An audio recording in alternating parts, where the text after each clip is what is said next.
Make yourself a better guitar player with Brown Eyed Girl by Van Morrison. This one isn't, one of the guitar songs that's going to go down in history as the greatest guitar song of all time, but it's such a classic. Almost everybody knows it, and there's something you can really learn from this one, and that is the idea of the major and minor chords. This is written in the key of G. When you bang up all the G scale notes together, you can only come up with 3 major chords. Those are G, C, and D together. G, C, and D. If you're going to add a minor chord in there, the most popular minor chord to add into that G major scale is an E minor chord, also just using the notes from the G major scale. So it takes every single note from the G major scale just to make those 3 chords, G, C, and D. The E minor is like a bonus. So anyway, those are the 4 chords in the song. Sometimes they will switch out from the D major chord and to a D7 chord. You're just basically moving the note of the D chord from this note down to here. This happens to be the 7th note of the... well, I don't want to get into that too much music theory, but this here is an extra copy of the D note. So this guy's like a free bonus anyway. You're already covering the D note there. So this is an extra D note. When you play it down here, you're adding the note C to the D major chord. It turns out here this is called a D7. Just a variant of the D major, and it takes all the notes from the D major chord plus a note to make the D7. So if you didn't happen to play this one, you just play the regular D, it still pretty much works. You're playing 3 out of the 4 notes correct already. You're just leaving out 1 note. Anyway, the intro is what I really wanted to talk about on this one because it uses the notes that form the major chord shapes. When you play on the 2 skinniest strings, also true on these 2 and these 2 and these 2 strings, if you play a note and you play the note 1 fret behind it on the very next skinnier string, that is this guy turning itself into like a major chord sound. So in this case, we have the 8th fret and the 7th fret. The 8th fret here is the note G. The 7th fret is the note that it takes to make G a major chord. This is the critical defining note that turns G into a G major chord. Now they're going to go up to the note A, but if we're going to stay within the confines of the notes that are in the G major scale, we can't go up like this and take this one with us. We can't just go from here to here. This note's not in the G major scale. This one is. So what I do when I switch from this one to the A is I switch fingers. I move the pointer finger up 1 spot, and I swap out the middle finger for the ring finger. So now what's essentially happened is the skinny string has moved up 1, and the thicker of the 2, the B string, has moved up 2 notes. And now the 3rd finger here is the note A. This is the defining note that turns A into a minor chord. Remember, the major chord sound is only 1 space back. That's A major. This is A minor. So this shape is critically important. You see it all the time in guitar music. When you have notes like this that are 1 fret back from each other, you're creating a major happy type sound. When you go up here and there's an extra fret behind it, 2 frets back, it's a minor sound. Then they keep the minor shape and go up 2 more to the B minor and back down. So the pointer finger stays the whole time on the skinny string. It's just what you add to it. It's either middle finger, ring finger, ring finger, ring finger, middle finger. Now, that happens to be the heart of G major, A minor, and B minor chords, right? Now we go up here to C major. This is the note C. Make it a major by adding this. And we do exactly what we did down here, but starting at the 12th fret.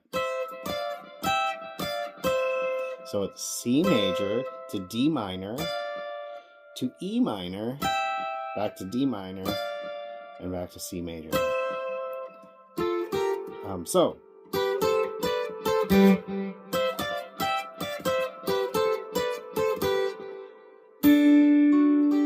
Now on this, we're playing the 3rd fret of the 3rd string, or sorry, the 7th fret of the 3rd string with the 3rd finger, and then the skinny string at the 5th fret. I'm playing those 2 together, so I'm plucking like this. Then you're doing 7 to 8 on the 2nd string, and then hitting the skinny string. Now, what's happening here is they're messing around with us a little teeny bit. When we get up here on this D note, we're playing a note that's actually from the C major scales. So they're playing with the the scale of the G major a little bit in this part. The main theme of this song, though, is G. So back to this, right? So we got major shapes, minor shapes, and major shapes, back to minor shapes again, and so on. Then we get to the chording, which is G to C, G to D, G to C. Now when I do G to C, I got these two guys planted, boom, boom, and middle finger on the fat string. And I'm doing kind of a modern version of a C chord when I just move this guy up to the 5th fret, or 5th string, 3rd fret. It changes, it's basically a C chord. I've added a D note to the C chord. So technically it's a C9 chord, but it works really well in a lot of pop music just to keep these two guys planted because it just ties everything together so nicely. And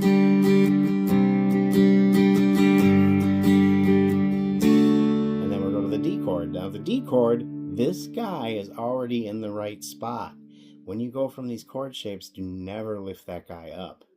It's going to be real tempting to go to the D chord, take them all off, and replace them.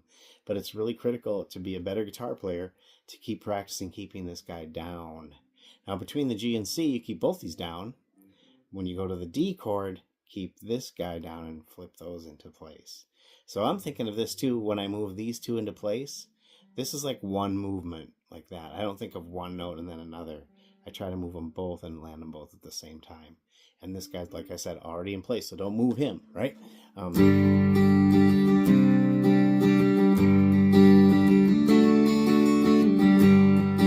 here's another little trick that, first of all, let me go back. Speaking of tricks and hacks or whatever, the very first time I started learning G chords and stuff, I learned G chords from the basic guitar books, and they had you do this or they had you do this.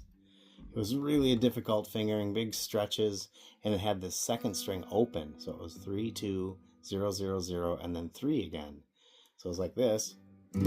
Also, technically, yes, it's a G chord.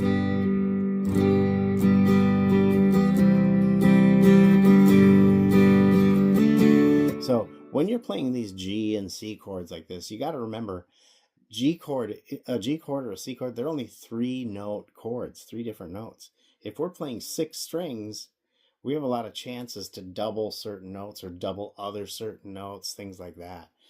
So you can come up with different fingerings, and they're all correct, technically, which one sounds the best. And that's where I found that doing the G to C like this was what I kept seeing bands that I'd watch play. When they did a G chord, they did it like this. They didn't do what I was taught in the book. They did it like that. And when they did a C chord, they didn't go like this. They did just move that finger down. It's a lot easier, sounds really nice and jangly. For certain songs, it's not going to sound correct, like if in the regular recording they did.